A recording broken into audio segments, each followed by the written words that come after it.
Hi, I'm Sheila, and this is my channel, Seaside Snuggles Quilts, Patterns, and Crafts, where I focus mainly on quilts, but will occasionally craft other items. So today is the beginning of a quilt series for the rainbow quilt. This is the original. I'm going to be making it with another set of fabric today that's very similar. And in this series, because I want to get my videos a lot shorter, we're going to do each of the 4 blocks that are in this quilt individually, and then we'll do a composite of the quilt. So in the series, what you're going to find is a video for the sun block, a video for the star block, a video for the gem block, and a video for the spinner block. And then there'll be a 5th video for the whole quilt as I put that together. So if you would like to join me, in this video, we're going to be working on the sun block. So I make these in pairs so that I get a positive and a negative, which I will do with all of the blocks.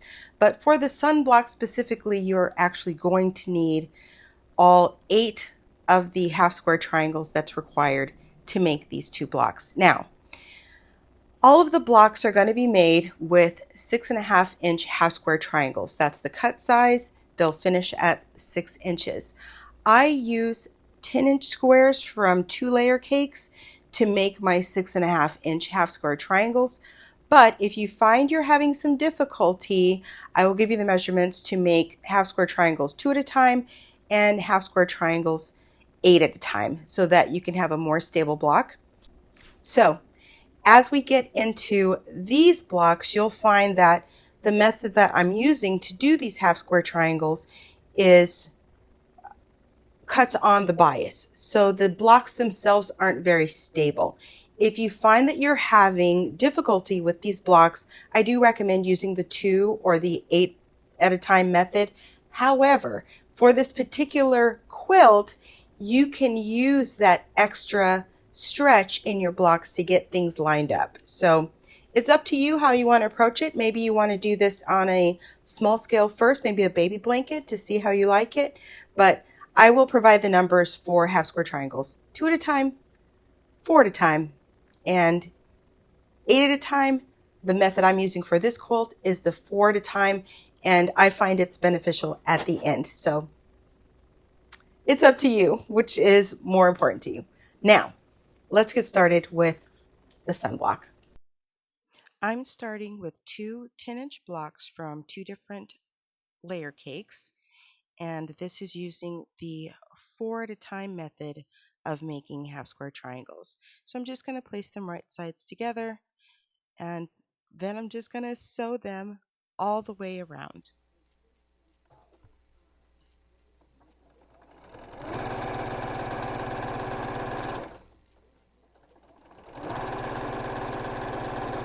When sewing pinked edges, I sew inside the little triangles.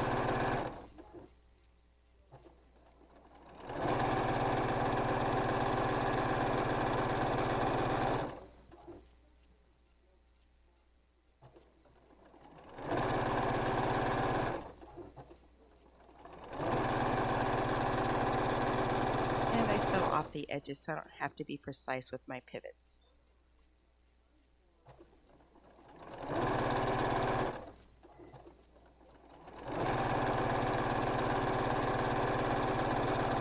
It's as simple as that. Now we need to cut these in half diagonally each way. And if you get a little pucker in the corner, it's fine. It'll be released when you cut these on the diagonal. Now what I'm demonstrating here is I am folding my I'm folding my squares in half each way to find center.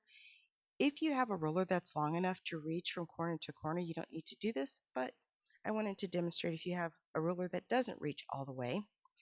And I cast a little shadow on that fold so I can see it more easily, and then I mark with a pencil with a little tiny cross that you won't be able to see because it's in the seam allowance. So it's just a little tiny mark so that I know where center is.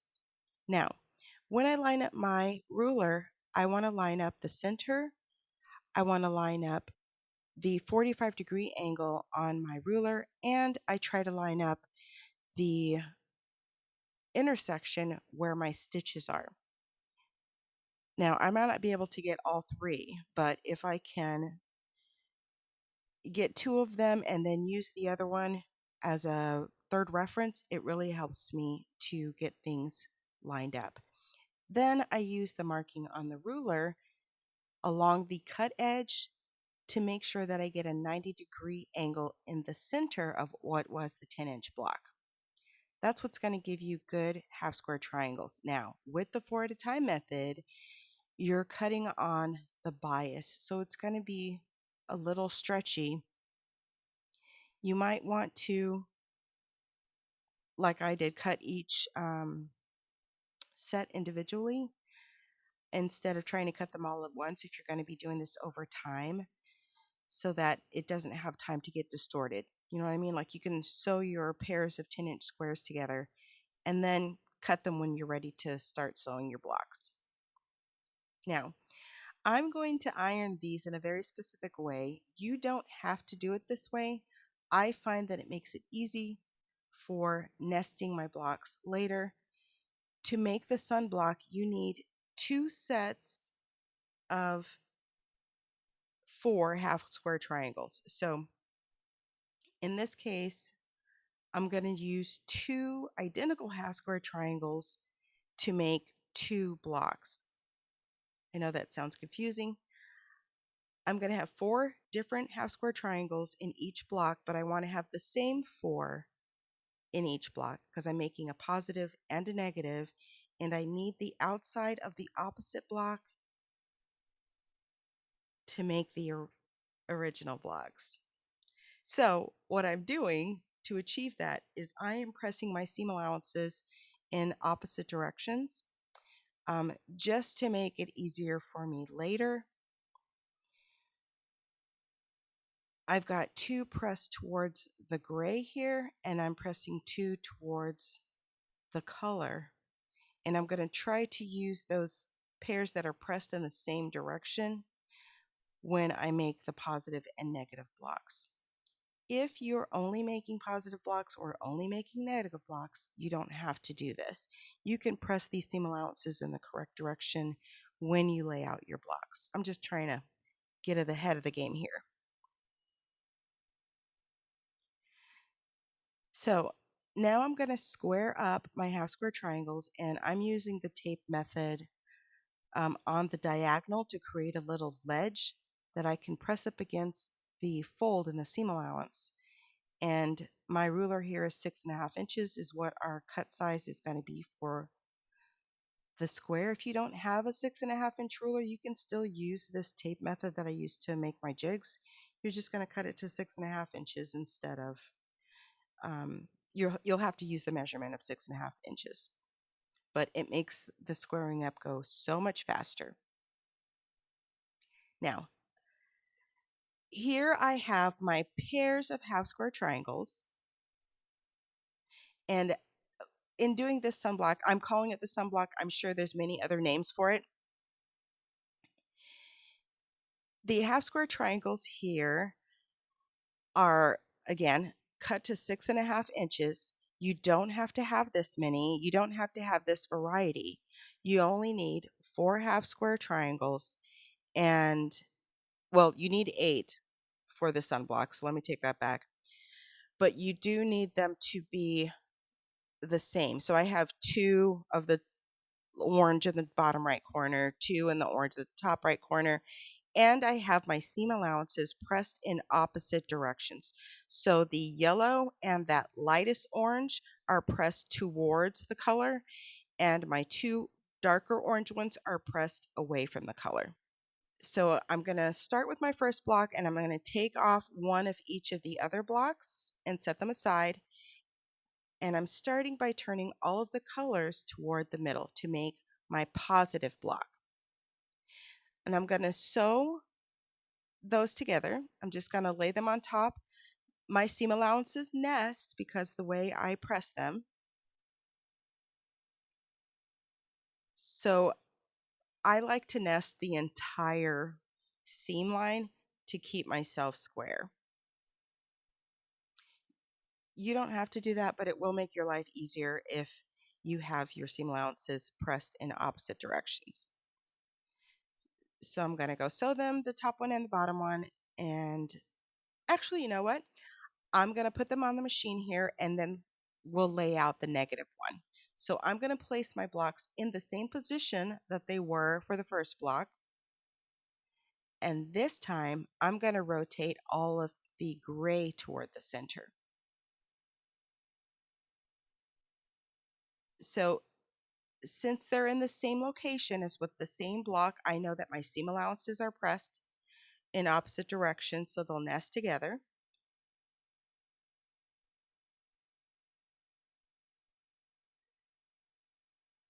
So I'm going to place the right side pieces on top.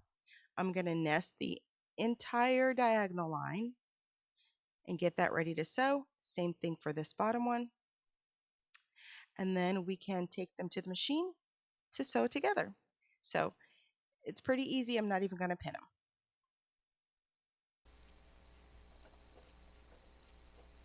Get my thread. My thread has been acting a little strangely, so let's see.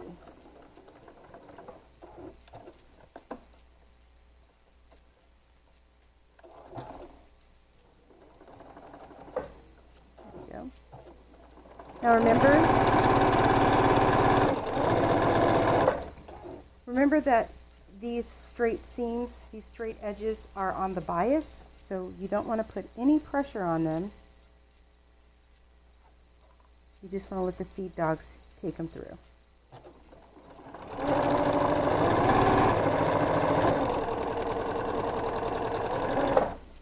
Okay, we'll do the negative as well.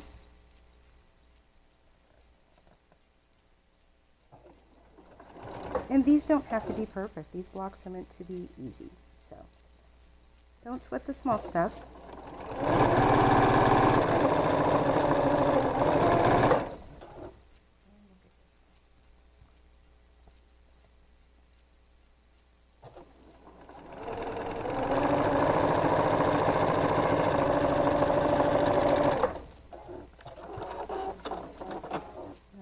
Let's cut these apart. I'm going to leave the pairs of blocks together. You don't have to do that, but it does help to keep things organized. And it helps me to keep each block in the correct order.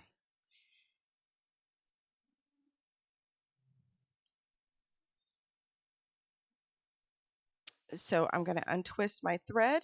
I've got my little string in between. Everything is in the correct order. Now we're going to press our seams so that when we nest them, they are pushed together and it gives us a nice tight center. If I'm looking at my block like this, I'm going to fold my bottom one to the right so that the seam allowance goes to the right. And my top one, I'm going to fold to the left so that the seam allowance goes to the left. Then I'm going to give it a little heat, and I'm not going to put a lot of pressure on there that's rubbing the iron. I'm going to pick it up and place it back down because I don't want to skew these bias seams at all. So this is what we have now. And now I could just take the top and flip it on top and nest those seam allowances. The way my seam allowance is, because I'm going to be sewing to the right, it's going to be pressed into the other seam allowance as it's nested. I don't need to use any pins. You can if you want to, but those seams will be pressed into each other and give you a nice tight center intersection. Then you just want to make sure that the top and bottom are nested as well. So set them aside and we'll do the same thing on this one. So my string's in between, keeping my block oriented with everything in the correct place. My seam allowance is going to go to the left and this seam allowance to the right. And give it a little press, being careful not to skew the bias seams on these blocks. Then I will flip the top one on top of the bottom, nest those seams.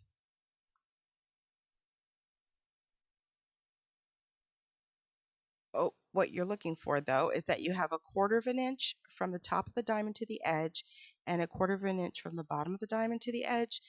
That will ensure that you don't cut your tips off when you sew your blocks together. So at least 1/4 of an inch. So I'm nesting the seam in the middle, and I'm also nesting the seams at the diagonals.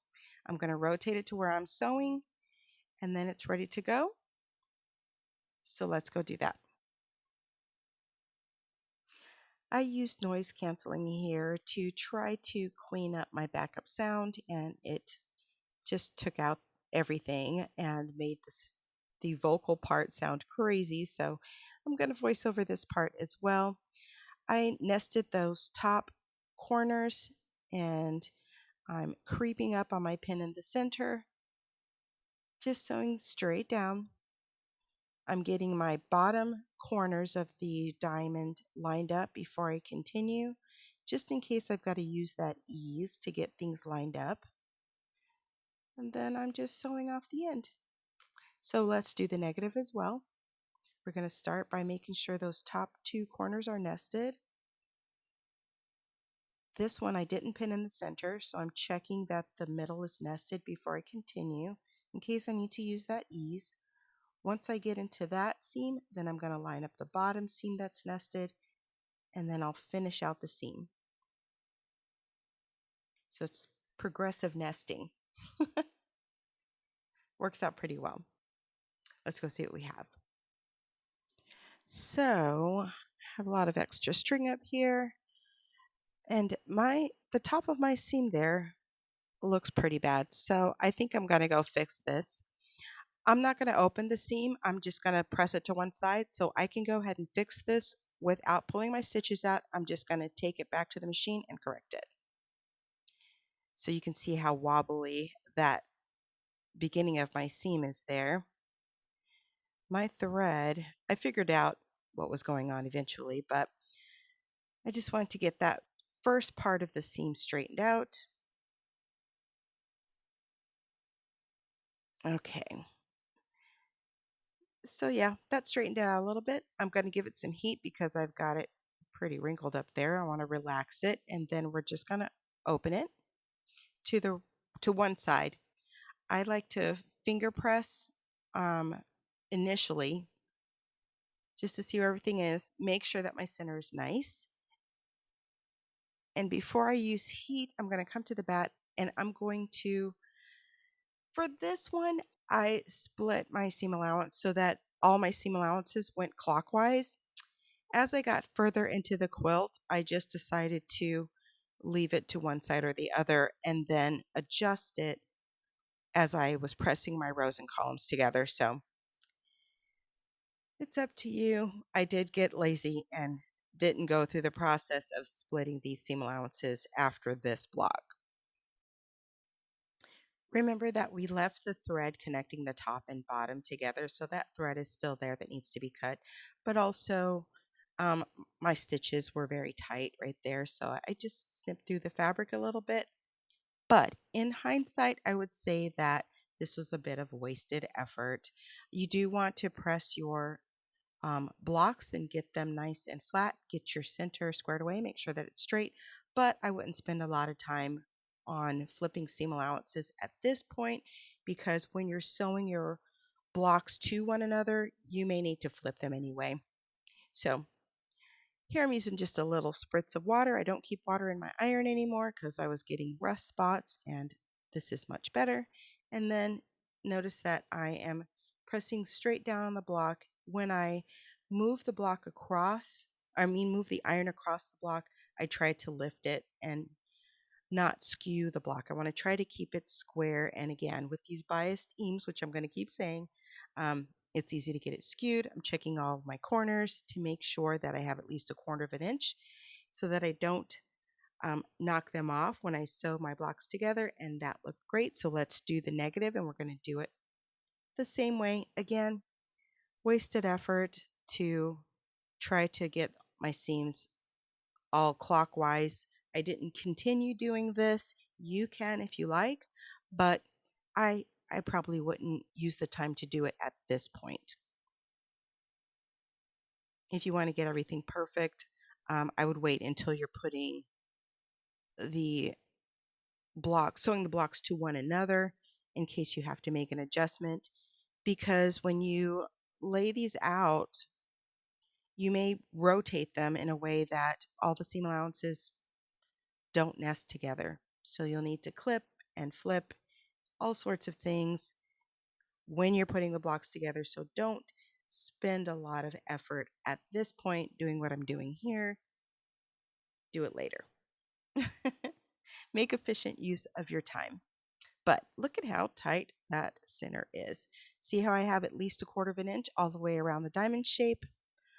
Those are the things you want to look for at this point. But you do want to get a good press on these blocks because we're about to cut them apart.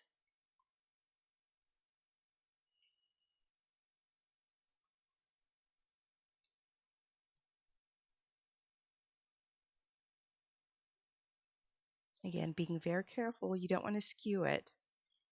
You want it to stay a square. All right, now that we have 2 good presses on our blocks, let's look at them side by side and compare what we have. So I didn't rotate it correctly, but all of the blocks are in the same location. Just the one on the right is 180 degrees out, but they have all the same blocks in all the same locations. Just the one on the left has the color pressed towards the center, and the one on the right has the grayscale pressed towards the center. So this one on the left is the one that I'm calling the positive block, and the one on the right is what I'm calling the negative block. At this point, they're both 12.5 inches, but we're going to take 2 more cuts and we're going to get it down to 11.5. So we're going to cut 2.25 inches from all 4 sides of this block. So I'm just going to turn my mat so that I have everything on the mat when I cut it. And I'm going to use my ruler here. I'm going to use measuring 2.25 inches, and I'm going to use my little tape jig method. At this point, I don't have a lot of long pieces of tape left, so I'm just going to use these little pieces, and I'm marking 2.25 inches on the bottom side of the ruler, so it gives me a little ledge. And I like to go all the way across, but I don't have long pieces, so I'm just going to use 3 pieces to make this jig, because I do want to have that, the little ledge that it makes, I need that to touch at the top and the bottom and the center. So I'm using these 3 pieces. And I put the tape just outside the 2.25 inch measurement on the bottom side of the ruler so that I get my full 2.25 when I cut these off.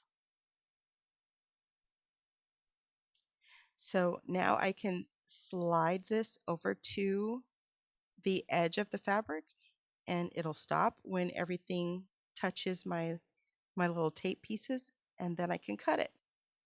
I also do check that that horizontal line in the middle lines up with my lines on the ruler. Look at how pretty that turned out. So we're going to rotate this and do the opposite side. So I'm just going to slide in 2.25 inches. I don't have to keep measuring it because my tape is there, so it saves a lot of time. I'm just checking to make sure that my fabric is touching all 3 pieces of tape. Beautiful. Now I'm going to rotate and we're going to do the top and bottom. Same measurement, 2.25 inches. I'm making sure that my ruler is aligned with the center. The mark on my ruler, I would say, is aligned with center. And then I'm going to give it a little cut. And I just shifted down so that my 2 pieces of tape were touching the top and the bottom. So I'm doing the same thing on this end. And I forgot to get my tape where it needed to be. So there we go. There we go. And I'm just lining up that center line with one of the hash marks. on the ruler, making sure that the edge of my fabric touches the tape. Then I'm making another cut. So here's what we have for the center of the positive block now. And now we're going to cut the negative square. We're going to do the exact same thing. In this case right now, I'm making sure that I'm cutting off the right corners. But really, it doesn't matter. If I cut it off, if I cut my two long edges differently, it won't matter at the end. But I didn't figure that out till later. I just want to make sure that I'm cutting all four edges off. I do want them to be consistent, just my own personal preference, but it's nothing that you need to worry about. Especially if you're not making a scrappy quilt. It's not going to make that much difference. I just do it for consistency.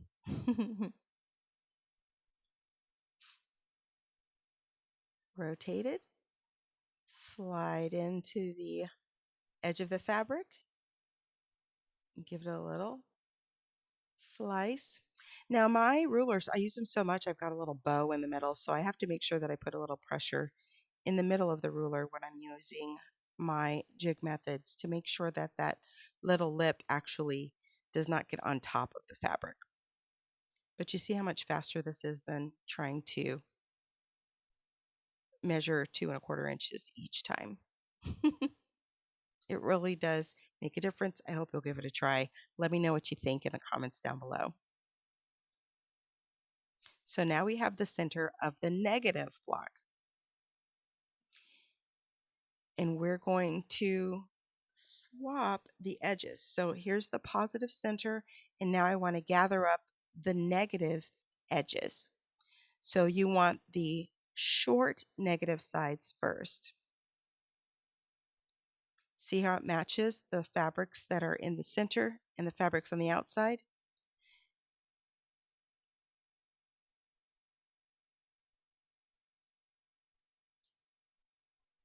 And that way you get this gorgeous block. So once you get everything matched up, we're just gonna sew the short sides on and sew the long sides on.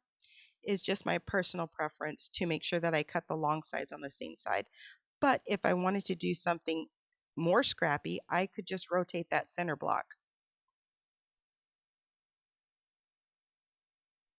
But I like it matching for this one.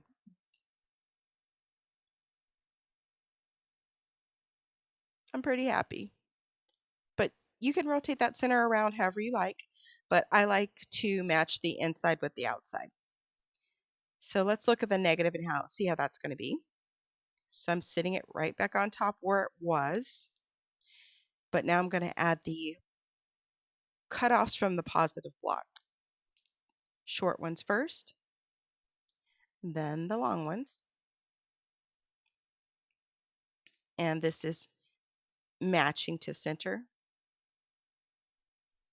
But you could rotate the center just like you did for the other one and get an even scrappier look. So many options with this beautiful block.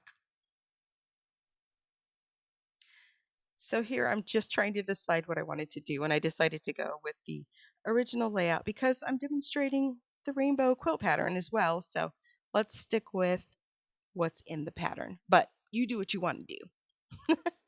And I like that. I like that the same fabrics are grouped together. I think it makes it look more calming, less chaotic. So if you're using a limited colorway and you want it to be a little scrappier, then you can rotate those centers around and that will give you a scrappier look. So just so you know. But for this one, we're going to stick with the original plan. Let's flip the top on now. Here's something that we're noticing. Our seam allowances are on top of each other, so I'm going to go ahead and flip those seam allowances so that they nest when we sew the short sides to the center.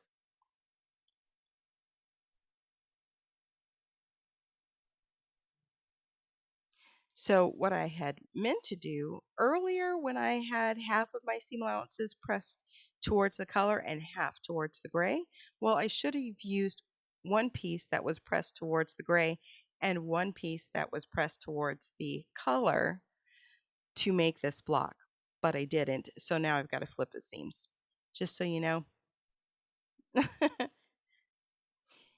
If I had gone with the original plan and used one half square triangle with the seam allowance pressed towards the color and one half square triangle with the seam allowance pressed towards the gray, then my triangles there would nest as well, but they're just going to be on top of each other because I didn't do that.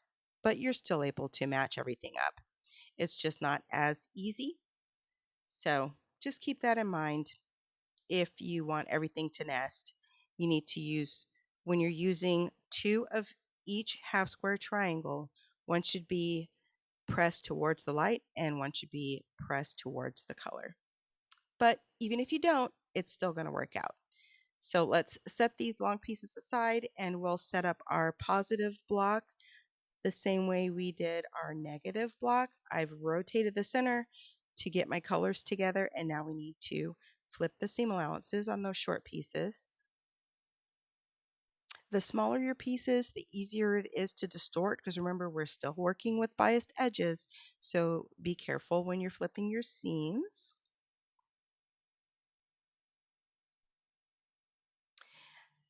Then we're just going to match them to the same side. Now the triangles are not going to match up, so don't worry about that. You don't have to match up anything except the center when you're sewing these side pieces back on.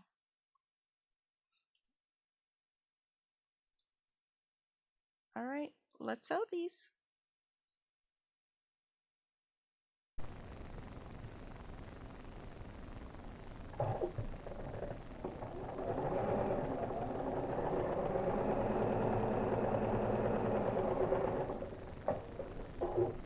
Okay, so creep up slowly on that pin.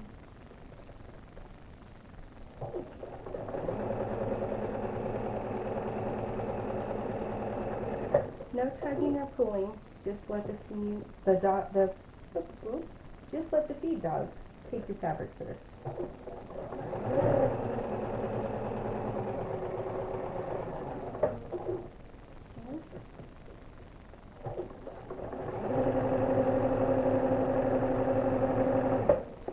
All right, so we'll rotate it around and get the other side.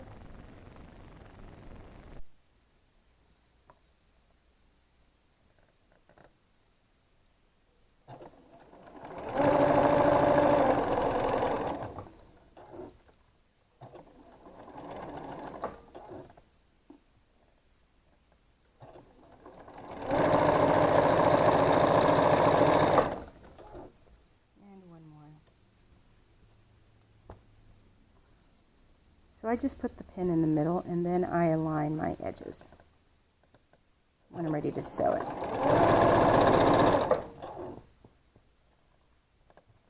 Want to make sure that seam allowance doesn't flip.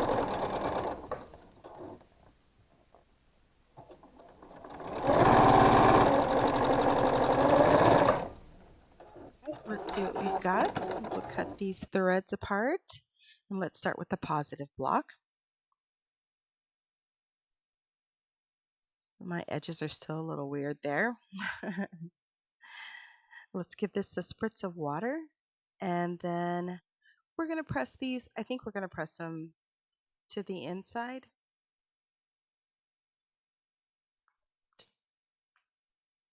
No, we're pressing these to the outside.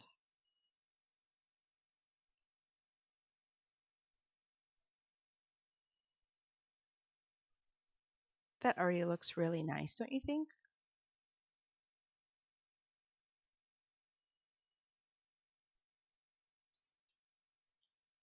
So I just pressed them all to the outside. You might want to press them to the dark though.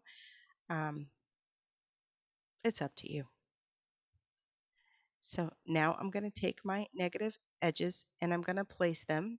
So we've lost a half an inch here when we press them together. So when we put these long pieces on, we're going to have a half an inch hanging off of each side. That's okay. You just want to make sure that the center is lined up. So you need to, well, I need to flip my seam allowance on both the top and the bottom. And then we'll get those lined up and nested. And we're almost done with these blocks. So in having to flip my seam allowances, my nesting is not going to be pressed towards each other. That's why I've pinned these end pieces, because I don't want the pressure from the presser foot to push my join apart. So I am using a pin right there in the center. These are a little bit longer than the short sides, of course, so I'm going to go ahead and pin these ends just to keep things straight. I am pinning away from the presser foot's path so that I don't have to remove those pins. Also, you could cut these longer edges to size, meaning cut them down to 11.5 inches and then pin them on and then, have them be done. But I like to pin them on, leaving the extra length so that I can cut it down to size, because sometimes I sew with very fat 1/4 inch seam allowances and I need those edges to be cut to the correct size so that when I piece the whole quilt together, it'll work out. And you'll see most of my blocks end up being 11.25 inches instead of 11.5 inches. And the little 1/8 inch pieces that I'm able to leave on here help me to get things sized up in the end. So let's sew these. Oh, first, let's do the negative. So same thing, I'm just going to use the little spray bottle, give myself a little moisture. I'm pressing these seam allowances to the outside. You can press them to the dark or to the inside, whichever you prefer. And give it a little bit of heat. Again, still you want to be careful not to skew your blocks because they're cut on the bias. I'm going to keep saying that because things can get really wonky. And if they're wonky in the beginning, it's going to be very hard to get things straightened up at the end. So flipping our seam allowances on the long sections, I'm not going to trim these long sections to size, but if you want to, you would trim them to 11.5 inches. That should be the finished size of your block. But if you're like me and you got those fat 1/4 inch seam allowances, sometimes it's going to be a little short. And again, I'm pinning in the center because my seam allowances are not going to be pressed together by the presser foot. And I'm pinning on the edges to make sure that I keep everything straight, but I'm putting my pins out of the path of my presser foot so I don't have to worry about removing those. So when I sew each of these sides, I'm only going to have to worry about removing that center pin where my seams are nested. Also, the triangle sections don't match up, so don't worry about that. They don't match up and they don't really overlap that much, so just don't worry about them. They'll be great.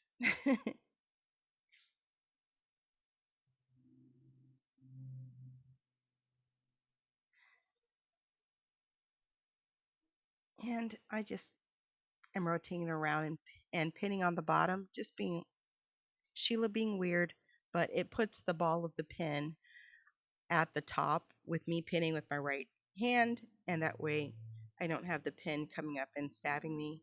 Sometimes I remember to do that, sometimes I don't. Sorry if you could just hear that car driving by, it was pretty loud.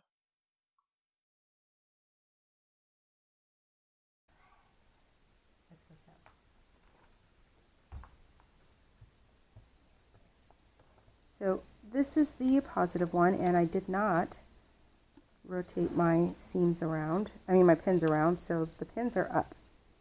So as I'm sewing, they're going to be pointing towards my hands.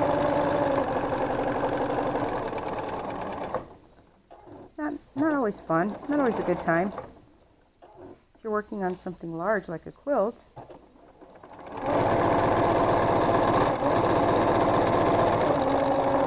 those up-facing pins can be downright painful. Let's do this one. And see now, on this one where I turned it around, they're up. They're not going to hurt me.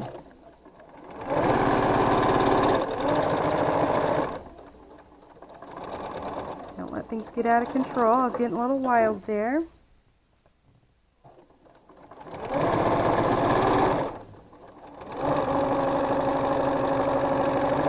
Let the feed dogs do the work.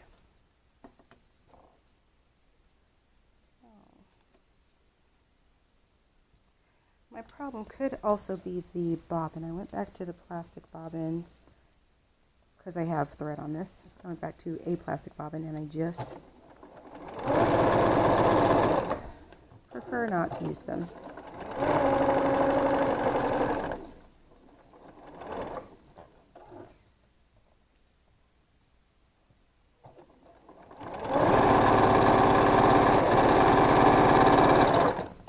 Okay, one more side.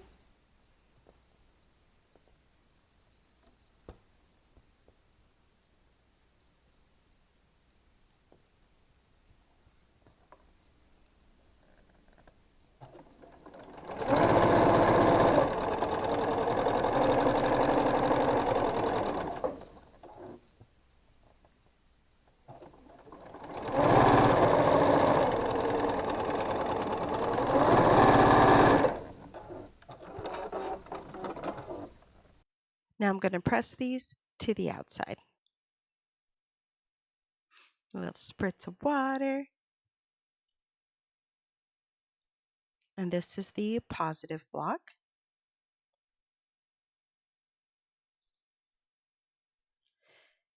So I'm just going to use the heat from my hands to kind of get this straight, and then I will apply my heat.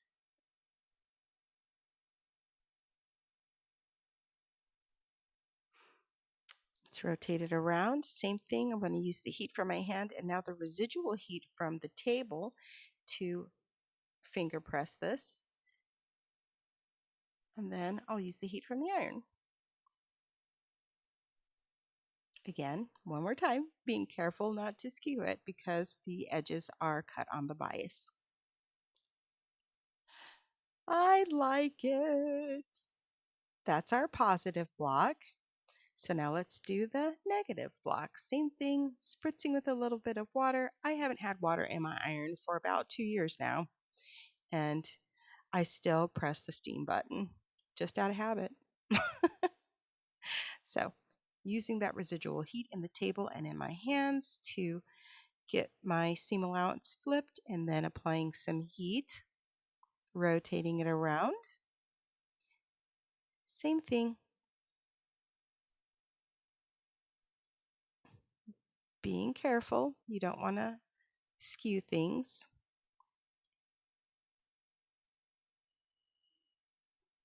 Don't those look great?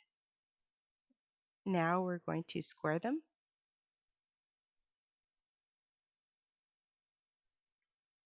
If you don't know when you're going to use these blocks, or if you're just making them and don't have a project in line, you might want to stay stitch around the outside at 1/8 of an inch just to make sure things don't get skewed. But because we're going to use them right now, I'm not going to stay stitch. We're just going to get these squared up. So these should square up to 11.5 inches. But I'm using some fat 1/4 inch seams instead of scant 1/4 inch seams today for this whole quilt, really. And so most of my blocks end up being short of 11.5. They end up being about 11.25. But I decide to go ahead and cut them to the best of my ability, 11.5. To do that, I'm lining up the center lines of the block with 5 3/4 inches. So where it lines up across the top and where it lines up on the side is at 5 3/4 inches. Then I make my first cuts. Then I rotate at 180 degrees. And again, I'm going to line the center lines at 5 3/4 inches, both vertically and horizontally. Then I'm going to, oh, I almost messed that up because I had extra there. I was like, what? That way I make sure that I'm not going to cut off those ends, and I can see by the end if I'm going to need to cut everything down to 11 3/4. Spoiler alert, I stuck with 11 1/2 inches on all of my blocks except for one, and I couldn't tell you which one that is because the way I put it together. So I just used that 5 3/4 inch mark to cut instead of trying to get it to 11 1/2 inches. That way I know that even if it's short a little, it's centered. So when I did put the final, quilt together, everything worked out. Just, you want to clean up your strings as you go as well. And doesn't that look great? I'm so happy with that. Let's do the negative one. We're going to do the same thing. We're going to use the 5 3/4. You know what? I'm going to put that up on the screen. We're going to use 5 3/4 at the vertical and horizontal center lines to get our blocks squared up. So even if they're a little bit short or a little bit big, this will make sure that the motif of the block is centered.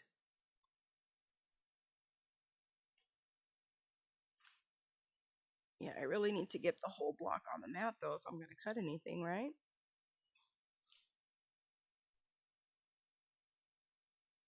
So yeah, it ends up being about 11 1/4 if I cut it to the edge, and I didn't want to do that. I just wanted to stick with the 11 1/2 as much as I could. And then I could always go back and cut it down later if I wanted to, and I decided against that. So there you go. I think I'll put a little graphic on this one. This one should be pretty close so you can see what I'm talking about. But there we have it, all squared up. Very happy with these sun blocks. Of course, you could do them when we do the next blocks. You'll see that they're done like each corner is done individually, and you could do this block the same way, but because all of the centers come together anyway, this one you're able to sew a 4 patch of your half square triangles and then cut the edges off, sew them back on, and then trim it to size. So let's close out. Okay, well, I hope you enjoyed it. That is how you make the sunblock for the rainbow quilt. This is how ours turned out for this quilt. I'm very happy about it. And in the next video, we will be working on the star block. I hope you'll join me. I hope you'll give me a subscribe. And I do recommend selecting the notification bell because I'm still not regular with how I put out videos. I put them out as I get a project finished. And I'd love for you to know when I have the next one out. So see you in the next one. Thank you so much for watching. Please like and subscribe. See you soon.